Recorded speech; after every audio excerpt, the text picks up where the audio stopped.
A Martian on Tycho Station told me a story once. 'Twas a tale weaved among Navy men airbound for war and other man-made maladies. That somewhere out there, somewhere lost in space, there's a ghost falling among the stars in a ship destined for nowhere. And where most spirits are set in one direction or another, either to long for life's return or headlong strive for saving grace, this starlit specter is content to aimless let the cosmos course his way. He seeks nothing of his life before, and little too of heaven after. For paradise is with him there, everywhere he goes.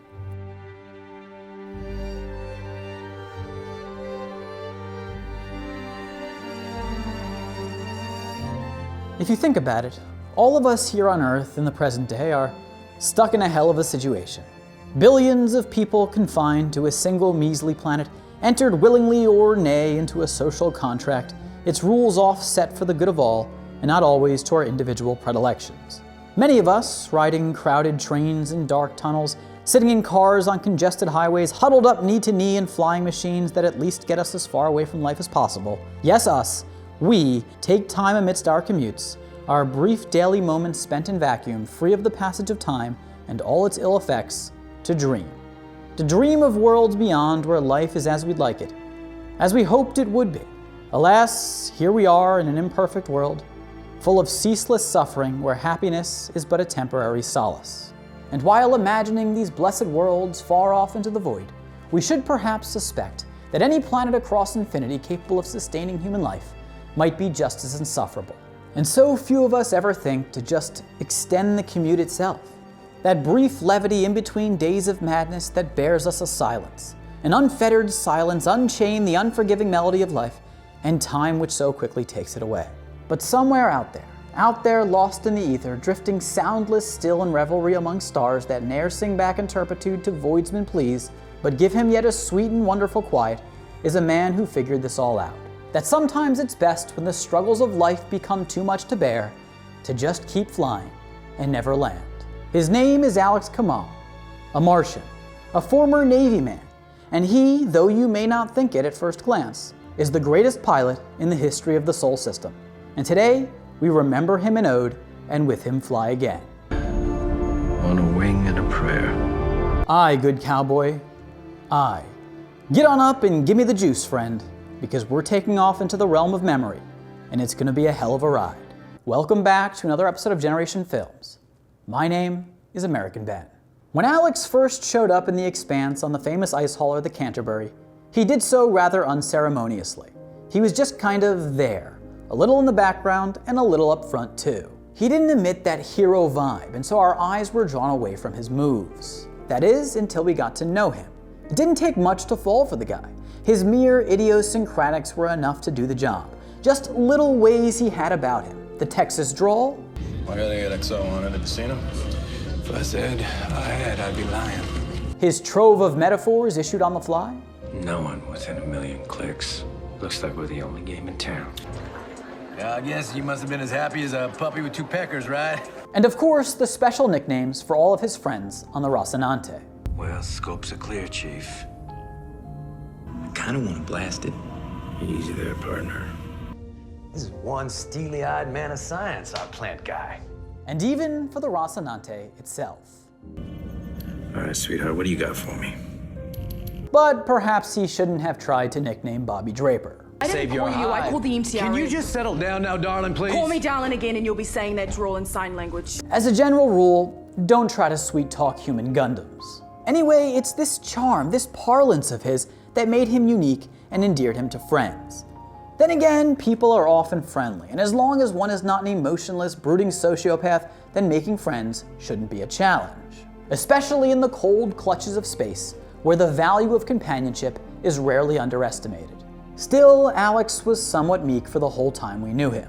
Oh, this ain't good at all. You know, for a badass Mickey Navy boy, you're a pretty whiny little bitch. I was just a transport pilot, you yahoo! Alex feared death.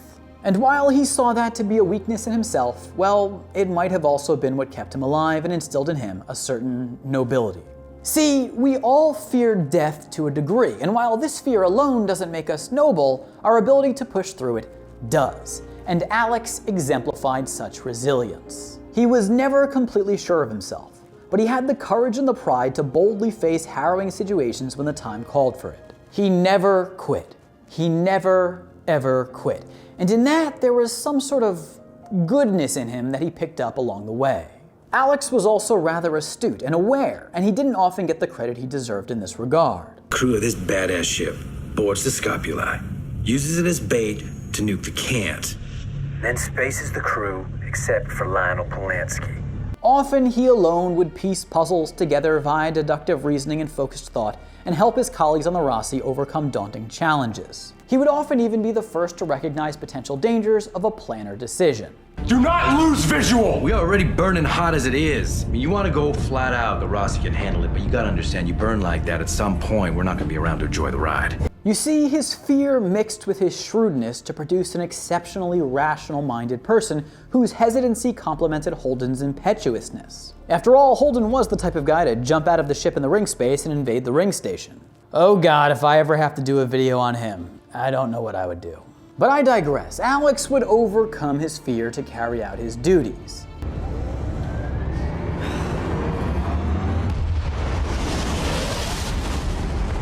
We saw him urge caution many times before allowing his fellow crew members to move forward with dangerous plans. But ultimately, he would obey if overruled. You ever think that maybe it's luring us in here? Or are you refusing to fly? No, sir. We can't really control the traits that nature and nurture produce in us. Some of us are just going to be more scared of the world around us and the things in it. Alex was fearful, and that's okay. But what's important, what made him special, was that he pushed through anyway. He might not have been the bravest among the Rossi's crew when all was said and done, but he sure as hell put a great distance between where he ended and where he started. Improvement is something we can possibly control, and chasing it is perhaps the most commendable endeavor of all. Now, thus far, we've been waxing philosophical about Alex's personality and actions, and acting as if it's his amiability and vulnerability alone that make him a worthy addition to a space crew. However, remember the name of this video. Alex might not have had the characteristics one may expect of a great pilot. Big Brass said I didn't have what it takes to fly the badass gunships. He was frequently underestimated in this regard. After all, his constant trepidation and semi-awkwardness just didn't scream ace of the void. And yet, he was a good pilot. He was a damn good one. One hell of a pilot. Well, thank you. The moment we began to trust Alex after he was introduced to us as a somewhat opaque character was when he shook the Rocinante free of her bindings in the Donager and took off defiantly into darkness.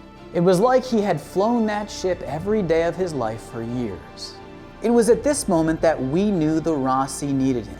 We needed him. The cowering cowboy, well, he can fly. Oh, can he fly. Yeah, there's Han Solo, famous for completing the Kessel Run in record time, Starbuck, hero of the Cylon War, Jeff Joker Moreau, who seemingly never left the flight deck, Wash, he known as a leaf on the wind, and so on. All the best of the best, to be sure. But Alex, he just did something different. He wasn't a leaf on the wind, he was the wind. The wind in airless vacuum, a solar storm bursting through the eons, not quite flying, but falling. Falling with effortless precision, exacting in every move, one with his steed. And though perhaps impossible, it seemed as if he could masterfully manipulate the Rossi's every part from end to end. It seemed like it would take a miracle for the Rossi's crew and their allied Belter forces to take Thoth Station. You don't simply ride up on Protogen's Amun-Ra frigate and expect to come out without heavy losses. And indeed, they would have succumbed to their enemies were it not for Alex Kamal, who, though rather unsung for his heroics, danced the Rossi through the fires of the battlefield over Thoth and dazed Protogen's forces with his immaculate maneuvering. And though the Amun-Ra was a stealth frigate, 'twas the Rossi that in Alex's hands became a phantom. Over and over again in the Expanse, though never was he heralded for it, 'twas because of Alex that the Rossi's crew persisted. His appearance belied skill unmatched from Earth to the Soul Gate and beyond. But see, for Alex, piloting wasn't just a skill. It was a way of being. It was a way of breathing. And by understanding his story as a pilot, we can best understand him. In the first season of The Expanse, Alex and Amos were in a bar on Tycho doing some good old-fashioned bonding as they lost themselves from the day in fraternal deglutition of drink and worry. Of course, we know that scene well for its revelations about Amos, but Alex also opened up among the jamboree. Out on a run, all I could think about was getting back home. And lying in my bed, all I could dream about was getting back out here. Alex had a family, a wife and son, but ultimately he left them behind because his true love was space. This is what I've always really wanted to do. More than I wanted to be there with you. It's rather easy to cast Alex as a bad father, because he was one. If an absent father is always bad, that is, and I believe it's fair to make that claim. But forget good or bad, I think Alex loved his family very much. But that doesn't mean that for 1 second I do not love you. Both of you. Very, very much. He knew how flawed he was. You're supposed to want to be with your family more than anything, right? But this wasn't true for him, so what was he supposed to do? I'm glad that you have something more important than us. Because we don't need you anymore. He loved his wife. It probably killed him to abandon her and his child. The idea of her ending up with someone else surely caused him tremendous pain. But alas, life is profoundly complicated, and to disavow the heart is an endeavor fraught with pain and bound for doom. We like to believe that decisions in life have one good answer and one bad one. But no, sometimes all paths lead to some amount of despair, and then all too can lead to joy. Alex knew what the moral thing to do was, given a simplistic understanding of morals that is, stay with his family and hush the call of the wild. But what kind of life would that be? Lived every day in deep, unebbing torture as dreams of space held in his heart. Flying the Rocinante back there, that was just about the best feeling I've ever had. Alex was not actually that confused about life. He knew his purpose, he felt it, and to do anything else but fly ships would have but betrayed his very nature. We always demonize parents in our society who abandon their families, a behavior which we are conditioned to perpetuate probably for the useful corrective effect of incentivizing familial cohesion. But that doesn't change the fact that some people who do this very bad thing of walking out on their families aren't just evil, uncaring beings. No, some of them are just really struggling. And though I'm sure they'd love to be the type of person who can be happy just being a husband or father, wife or mother, sometimes we can't change who we are. Our shortcomings are our shortcomings. Sure, yes, Alex shouldn't have had kids, and yes, he left his family in a bad way. I don't seek to justify that. I'm only trying to say that life isn't so simple, and sometimes we find ourselves doing the very things we once claimed to abhor for very complicated reasons. Nothing gave Alex more peace than flying o'er deep space free of groundly troubles. But he wasn't flying single per se. He was in a relationship. That's why he called the Rocinante Sweetheart. All right, sweetheart, show me the MCR in no-fly zone. Though he was also known to be openly flirtatious with space rocks. Don't worry there, Miss Celine. Nothing untoward's going on here. We just need to hide under your skirt for a little while. Yeah, he got a little creepy sometimes, but hey, the guy was passionate. That's my girl. This guy, who had absolutely no swagger around human women, was a suave, smooth-talking Don Juan in the presence of flying machines and all other spices of space. Silent as the night and smooth as silk. And I should add that where he might have been a little bit too forward at times, he was appreciative. I have to say, girl, I think you're doing all the hard work.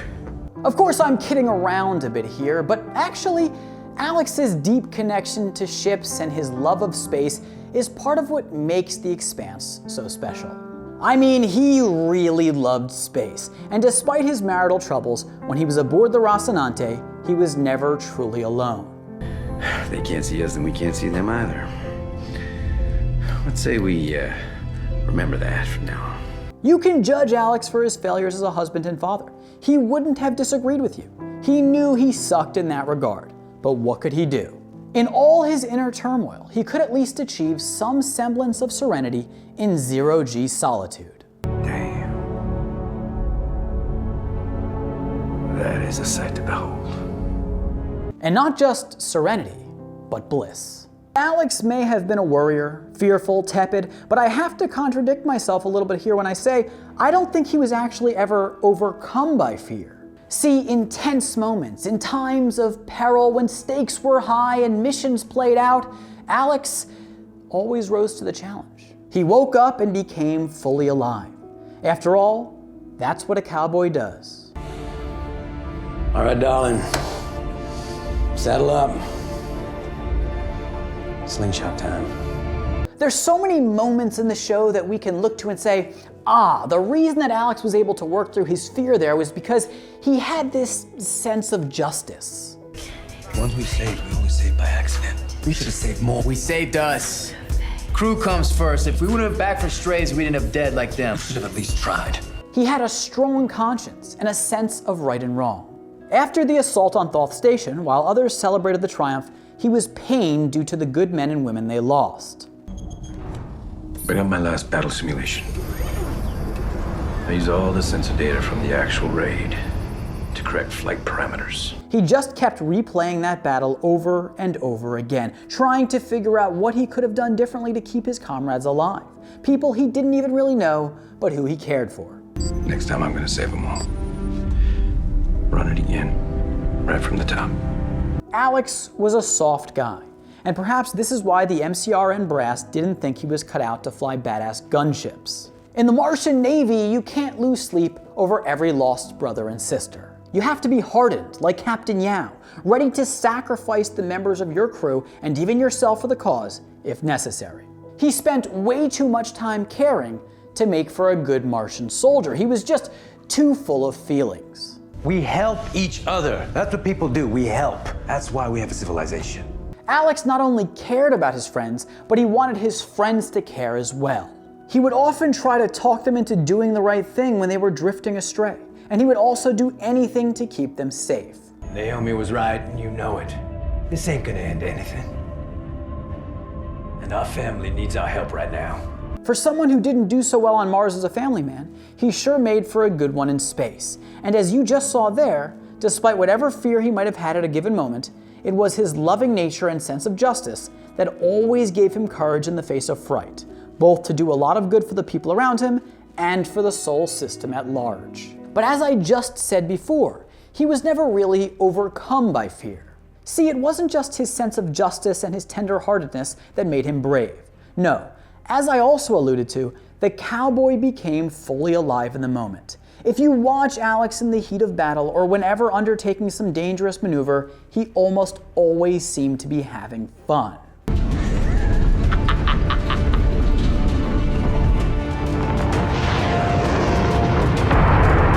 I actually think that he thrived on his nerves in fear. I think that he actually enjoyed flying in war, maybe sometimes a bit too much. I'm telling you, in times of greatest peril, he was to some extent having a good time. Again, though afraid of death, he was born to fly, and so when his skills could best be utilized, he lived his best life. This aspect of Alex's character, this ability to rise to the occasion, is hard to pick out from his somewhat soft personality. But it's there, and the MCRN brass made a mistake by making simplistic surface judgments about him. Now, I don't wish to overstate the case as to Alex's positive qualities. He was a very flawed person. Not only was he an absent father, but he was a deeply needy person in constant want of attention and affection. Mariner Valley Stroganoff, Kamal family recipe. Now mind you, the beef is soy, the cheese is soy, but these mushrooms. He was desperate to ham it up for the cameras aboard the ship documenting the Rossi's crew post-Ringgate revelation. He had just made his family's famous stroganoff in that instance, and I think Alex's cooking also had to do with his deep-seated need to be loved. Though it's not like he wasn't making damn good lasagna. So whatever the reason might have been, good food excuses questionable intentions. Though that's not entirely fair. So Alex wanted affection. Many of us do, and seek it from others in order to feel fulfilled. Alex was a vulnerable guy, and that in itself is no crime. Especially because though a flawed man, he always tried to do good, even if sometimes he would stumble anyway. Keep your eye on that. Gonna make it disappear. Oops, dropped it. Guess I gotta keep practicing, huh? He would try overly hard to be sociable and nice, a behavior that often invites mockery in our society, but which is also engendered by insecurity. He didn't have great people skills despite his charm among friends. He was awkward, and it was easy to see why he might have felt out of place on Mars and much more comfortable on a ship in space. He just didn't belong, and he didn't want to be judged by people for his abnormalness relative to societal expectations. And I think a lot of Alex's insecurities were related to women and sex. Oh, hey. Hold on there, partner. Whoa, better back off and settle down, you hear? What the hell? There's no doubt that his pride took a hit when Amos stepped in to protect him from a bully in front of a woman he was trying to woo. But notice that after the fact, when the woman was somewhat unenthusiastically returned to his arms, he didn't just pick up where he left off. He wasn't interested anymore, because he didn't just want to sleep with her. He wanted her to see him in a certain way. All right, darling, it's all right. As strong, confident, suave, but sorry to say, his shtick with women was an act. I'm a big boy, Amos. I fight my own battles. He would try to fake bravado to impress women he was attracted to, because the real Alex didn't have a lot of confidence. He wasn't like Amos, just fearlessly bouldering his way through life. It's hard when our inner selves don't reflect what we want our outer persons to be. I wish that I could tell you I was freaked out, but I'm not. Not even a little. I haven't felt fear since I was 5 years old. Sorry, but Alex did look to Amos for protection, and in every way did he wish he could be more like Amos. Man, I wish I could go through life without feeling fear. But as Amos wisely noted, No. You don't. sometimes it's fear and pain that makes life worth living, makes us feel alive, gives us a chance to improve. And Alex's inner conflict made him insightful. Alex didn't have it easy. He struggled with his outward identity, and his insecurities caused him great pain. The act that he put on around women wasn't born of ill intention, but of pain and a desire to heal. I have to admit, I kind of miss that old red sky. Been back to Mars since I was shipped out for Phoebe way back when. I'm not gonna lie. I'm kind of jealous. See how sweet and charming he was while talking to Bobby there? Now watch him after their conversation ends. Gotta go. Well, it was good talking to you, Gunny. Thank you. He was in a significant amount of emotional distress, especially following the dissolution of his marriage. There was a period of time that lasted from the beginning of season 3 until the beginning of season 4, a period that began with his marital troubles coming to a head, in which Alex was basically flailing, going from woman to woman, begging for attention and affection. Same drive signature, but more efficient. Gives us a bit more margin for error. That's great. Thanks. He was the only member of the Rossi's crew to continue to treat Naomi nicely, despite her admission that she gave the proto-molecule to Fred Johnson. And while this might have been in part because of Alex's kindly nature, I can't help but see some element of loneliness and lust lurking in his intentions as well. Are you offering to cook? Yeah. I mean, you don't have to. I know I don't. No. What I meant was, that's really nice. To be clear, I think the flirting here was all on Alex's part. I think Naomi was just happy to be treated nicely by anyone at this point. Around this time, Alex also went to Bobby looking for some attention as well. I just wanted to say thanks for having my back in there, Gunny. Well, all of our backs, actually. I mean, that situation could have gone way south if you hadn't shown up when you did. And yes, perhaps he was just seeking platonic companionship, but given his other behavior in the time frame and the fact that his wife had just put the official kibosh on their marriage, I'm inclined to believe there was something more in play here. Of course, on Illis, Alex tested the waters with Lucia a bit, inquired as to her interest in joining him for a drink before her husband and child walked in and put that possibility to bed. I could really use a drink. I think you could too. I just said the booze is terrible. Here's the thing, with all of these women, Alex was ultimately respectful. He gauged their interest and got nothing, so he didn't press the issue. And not only that, he went on to selflessly help and support all of them. He took care of Lucia when she was injured and implored her not to give up on her relationship with her family, lest she should make the same mistake he did. You still have a chance to make it right. Make new memories with your kid instead of sitting around like me hanging on to one moment that I got right. People always want characters to be perfect and have it all. Confidence, happiness, strength, fearlessness, compassion, and so on. But the reality is that there's always a give and take, a balance. As with Amos, perhaps no fear means a lack of empathy. So yes, Alex was an insecure guy, but the other side of his emotionality and his need for affection was that he was empathetic. He cared about other people, as we discussed earlier. You okay? I was just wondering if I knew any of these people. If I served with them. So whenever we lament Alex's flaws, we have to keep in mind that without them, he wouldn't be the Alex who we knew and loved, and who complimented the crew of the Rossi so well. I should note that Alex's desire for affection and companionship would at times manifest as weakness. Hey guys, I'm gonna stick around here. Make sure our guests are comfortable.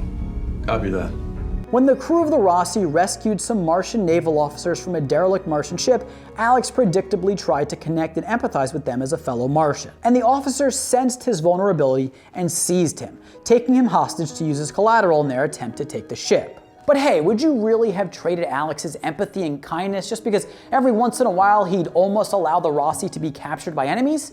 Okay, don't answer that. But I hope you at least get what I'm trying to say. If Alex had ever been fully healed of his woes and overcame his insecurities, we might have lost some parts of Alex that made him so lovable. And I know that's a really complicated and controversial thing to say. Obviously, people should always want to get better, right?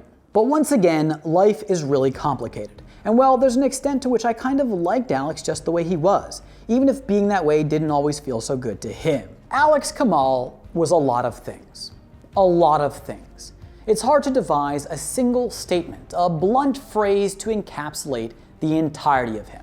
But methinks there are certain moments that we can perhaps say define him. When I really want to remember who Alex was, I often think back to when he and the crew of the Rossi were on the run from hostile Belter and Martian ships, and Holden ordered him to make for the ring gate.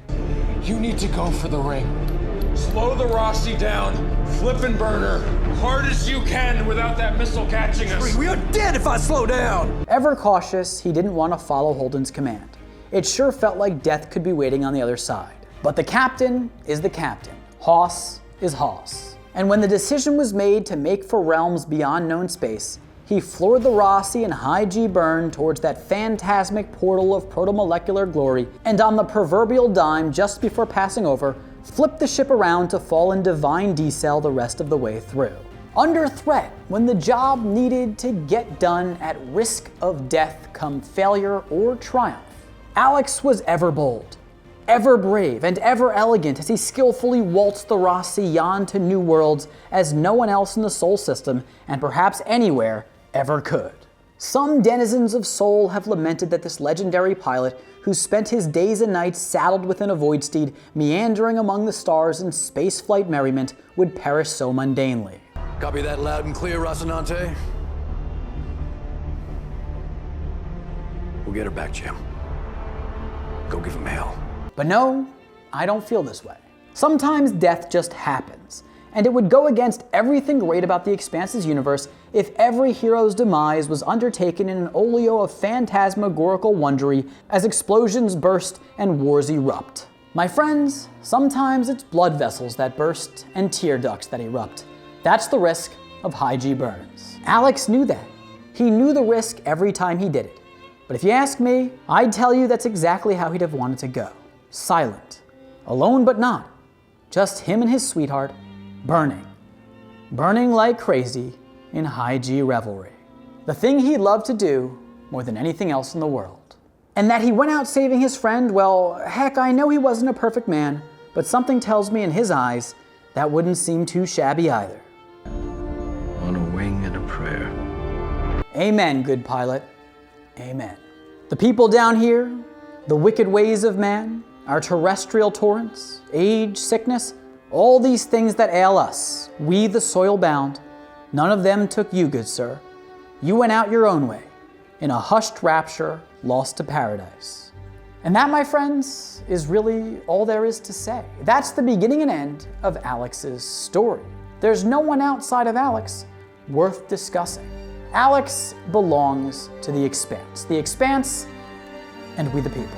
I could stand here and explain my views on other things, protect myself, assure you that I stand against evil. It sure is tempting to do so, but I just can't do that. because art must speak for itself. Art is forever contained within itself. Once it's there, it cannot be denied. It only matters who Alex Kamal was, and Alex Kamal was a great man who, while flawed, always did the right thing in the end. Always. We need that to be true. And we can remember Alex just like that. You know, some say that death is the end, final. To perish is to be no more. And I'd be lying if I said that my mind, that part of me which is rational, isn't inclined to agree with that statement. But gosh, in my heart I feel that somewhere far beyond the confines of soul and the bounds of protomolecule reach, somewhere out there in infinity, there's a jolly old cowboy dancing alone in zero G, singing a sweet country tune as he lives forever flying, hushed in time between his starting point and destination, free of what ails us, and condemned to an eternity of blessed pilotry.